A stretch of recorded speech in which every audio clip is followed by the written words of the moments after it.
మర్చిపోతాను రాసుకున్నాను.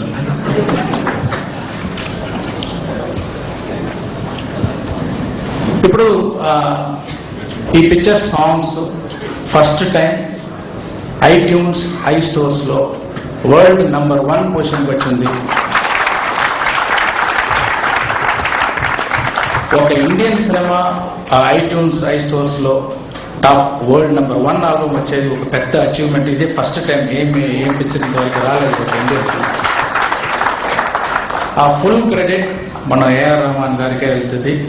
Is really is a genius, is great. ఈ పిక్చర్లో వచ్చేది ఓ మరమనిషి ఆ సాంగ్ వింటే మళ్ళీ ప్రూవ్ చేశారు. ఈ shows that is an Oscar winner.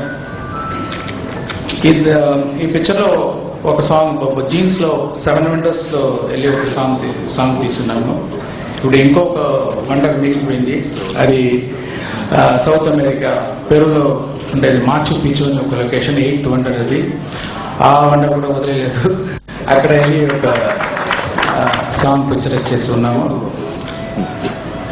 తర్వాత బ్రెజిల్లో ఒక సాంగ్ తీసుకున్నాము. లెన్సాయిస్ అని ఒక డెజర్ట్ మధ్యలో నీళ్లు ఉండేది. అలాంటి లొకేషన్ వాళ్ళు ఎక్కడ లేదు.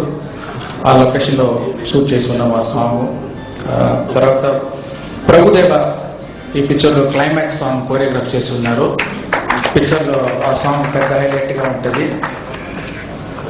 ఇక్కడ ఈ తెలుగు లిరిక్స్ రాసేది వనమాలి గారు, సుద్దాల అశోక్ తేజ గారు, భువనచంద్రరావు గారు, అందరూ చాలా బాగా లిరిక్ రాసి ఈ పిక్చర్కి కాంట్రిబ్యూట్ చేసి ఉన్నారు.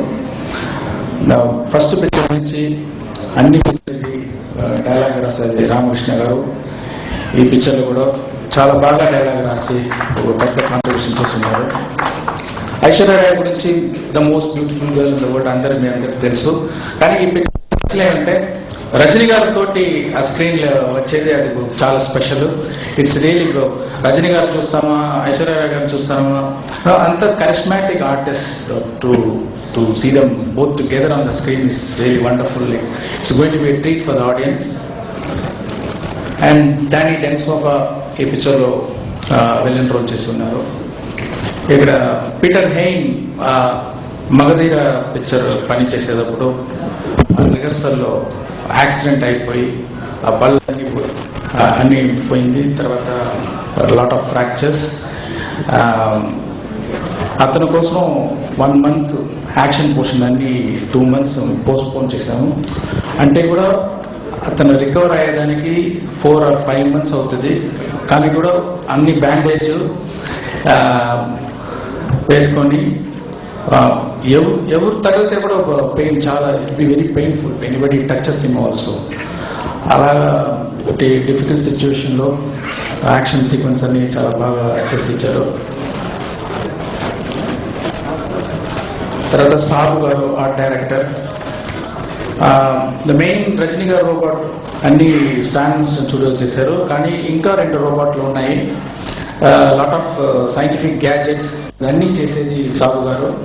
తర్వాత సైంటిఫిక్ ల్యాబ్స్ ఉన్నాయి పిక్చర్లో, సెట్, ఫ్యూచరిస్టిక్ ప్యాలెస్ సెట్, ఇవన్నీ చాలా బాగా వేశారు.